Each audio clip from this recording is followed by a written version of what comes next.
సరే, చిదంబరంలో ఆకాశలింగం అంటే అంతటా నిండినటువంటి ఆకాశమే అక్కడ ఉన్నది తెలుస్తోంది. కానీ అరుణాచలంలో అగ్నిలింగం అంటే అక్కడ అగ్ని ఏది? మీరు అరుణాచలం శివాలయంలోకి వెడితే మీకు అక్కడ అగ్ని ఏమైనా కనపడుతుందా? ఒక పెద్ద జ్యోతి స్వరూపాన్ని అక్కడ ఉంచి, లేదా ఒక పెద్ద నెగడుల ఒక మంట మండుతుంటే అదేనండి శివలింగం అక్కడ అని ఎవరైనా చెప్తారా? చెప్పరు. మామూలుగా శివలింగమే ఉంటుంది. మామూలు శివలింగమే ఉన్నప్పుడు అరుణాచలంలో ఉండేటటువంటి శివలింగం అగ్నిలింగం ఎలా అవుతుంది?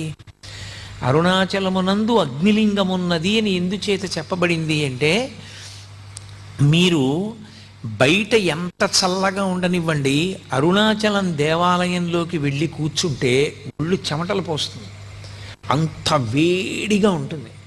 ఆ వేడి నిజంగా అగ్నిహోత్ర స్వరూపంతో ఉంటే మనం తట్టుకోలేమని ఆ వేడి